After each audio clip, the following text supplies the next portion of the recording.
Hey, Lions Nation! We're back with another exclusive video bringing you all the latest news about our beloved Detroit Lions. Before we get started, don't forget to hit that like button and subscribe to the channel so you never miss anything about the team. Now, let's get into the news. When the season kicked off, all eyes were on Detroit, a team with ambition, with fire, and with something to prove. And now, just a few weeks in, they're not just talking the talk, they're walking it. This latest performance? It was gritty. It was physical.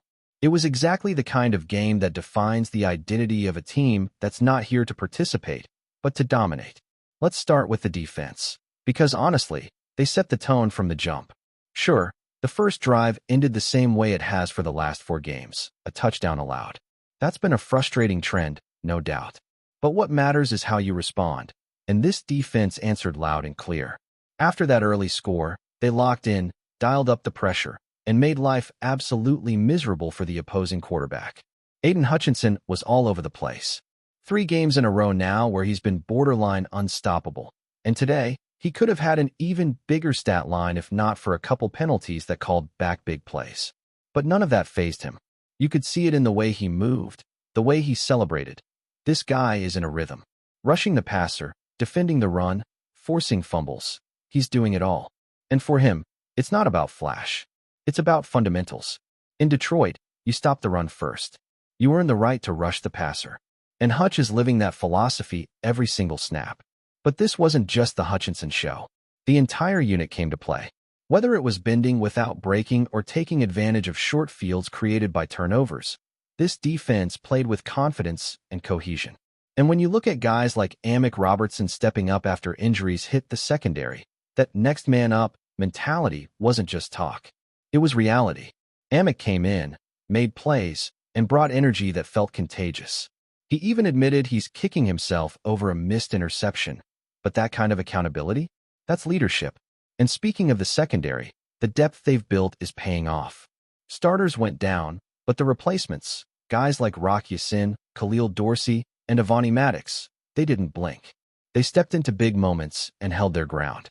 That speaks volumes not just about talent, but about preparation and culture. You don't survive in this league without depth, and Detroit's proving they've got it. Now let's shift to the offense. Was it perfect? No. In fact, by their own standards, it was a bit underwhelming. But even when the offense wasn't clicking the way we're used to, they still managed to hang 34 points on the board. That's the mark of a good team. When one unit's having a quieter day, the others step up. And while Amon-Ra St. Brown felt they left some plays out there, he still found himself wide open on a couple big gains and contributed a touchdown. His chemistry with the quarterback is obvious, especially on 3rd down. He's the go-to guy, and he embraces that role. But it's not just about catching passes. Amon-Ra's blocking has become a real asset in this offense.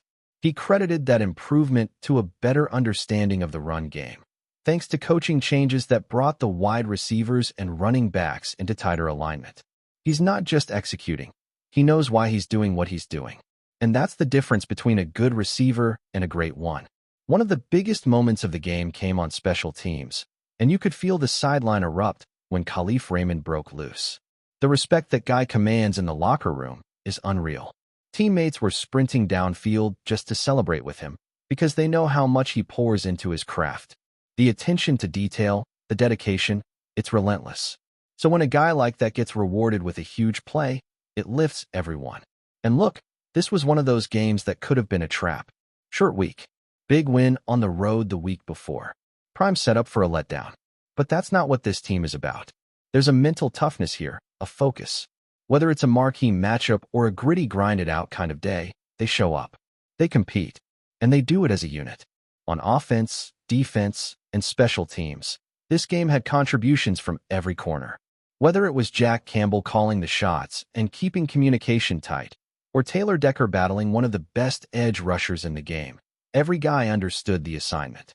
Even when things weren't smooth, and they weren't early on, they stayed patient, trusted the plan, and eventually, they found their rhythm. What makes this Detroit team dangerous isn't just their talent. It's their identity. They don't rely on just one side of the ball. They're complementary. If the offense isn't humming, the defense steps up. If special teams needs to make a play, they do it. That balance, that buy-in, is what separates the contenders from the rest.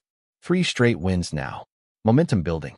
And as they head into a stretch of tough road games, this 3-1 start is exactly the kind of foundation you want. But they know it's not about last week. It's not about next week. It's about stacking wins, playing physical, smart football, and never getting too high or too low. Because in Detroit, the mission is clear. Stop the run. Play with swagger. Be the hammer, not the nail. And with the way this team is performing right now, that message is getting louder every Sunday. Before we move on, take a second to drop a like and subscribe.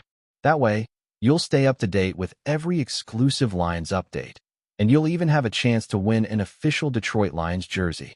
Let's keep going. The NFL world is no stranger to shocking turns, and yet every once in a while a rumor emerges that rattles even the most seasoned insiders.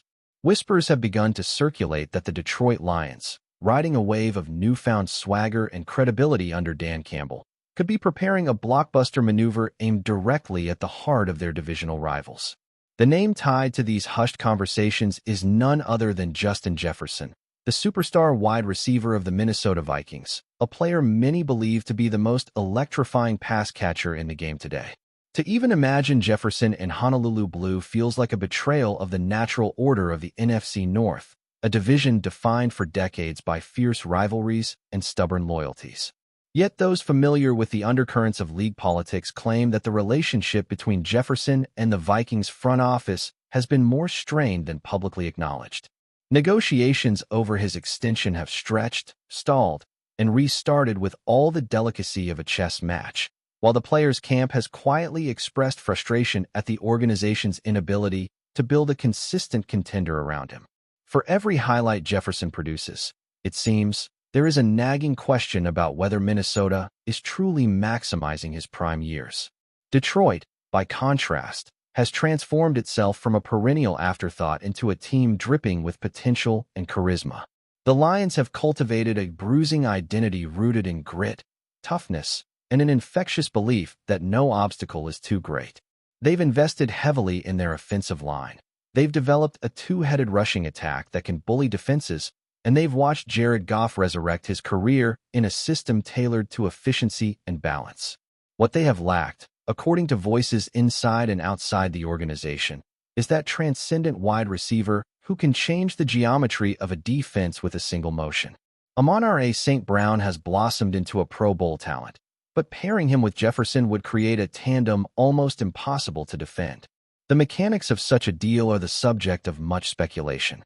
Some insiders believe Detroit would be willing to part with multiple first-round picks, a bold move that would signal their readiness to contend immediately for the conference crown. Others whisper that a player-plus-picks package could sweeten the pot, with names like Jameson Williams mentioned as possible bargaining chips. The Lions' front office has been shrewd in the draft, but their philosophy under Brad Holmes has always emphasized impact over accumulation. If Jefferson truly becomes available, they would not hesitate to gamble their treasure chest of assets. Skeptics dismiss the entire notion as fantasy, pointing out that Minnesota would never willingly ship its franchise cornerstone to a rival within the division. Doing so would invite decades of regret, especially if Jefferson were to torment the Vikings twice a year in a Lions uniform. Yet history reminds us that loyalty often crumbles under the weight of financial strain, ego clashes, and the relentless churn of roster building. If Minnesota doubts its ability to satisfy Jefferson's contract demands, or if they quietly decide a rebuild is necessary, they could be forced into considering even the most unpalatable options. In such a scenario, Detroit might be the one franchise bold enough to take advantage. Around the league, general managers are watching closely. Executives privately admit that Jefferson's talent is the kind that rarely becomes available under any circumstances. He is a generational player whose combination of route precision, body control, and competitive fire evokes comparisons to legends. For Detroit to swoop in and secure him would be more than a roster upgrade. It would be a statement that the Lions intend to own the NFC North for years to come. The psychological blow to Minnesota would be almost as devastating as the on-field consequences, stripping them of their most marketable and beloved figure while empowering their fiercest rival. The fans, naturally, are already aflame with speculation. On social media, Lions supporters are imagining Jefferson streaking down Ford Field, hauling in bombs against the very team that drafted him. Vikings fans, meanwhile, rage at the mere thought, decrying their front office as incompetent for letting such rumors even gain traction. Talk radio has feasted on the possibility, fueling debates about what Jefferson's market value truly is and whether any team, let alone Detroit, could meet it. Jefferson himself has been careful not to fan the flames, offering polite but non-committal answers whenever pressed about his future. Still, those who study his body language note flashes of discontent, the faintest suggestion that he yearns for a stage larger than what Minnesota currently provides. Detroit, with its rising profile and national spotlight, could represent exactly that. Pair him with Campbell's fiery leadership and Holmes' methodical roster building, and suddenly the Lions are not merely playoff hopefuls, but legitimate Super Bowl contenders. Behind closed doors, the possibility of Jefferson donning Lions colors raises strategic questions as well. Would Goff's ceiling rise with such a target at his disposal, potentially leading Detroit to extend him as their long-term quarterback? Would defenses, forced to account for Jefferson's gravity, see St. Brown and the running game flourish even further?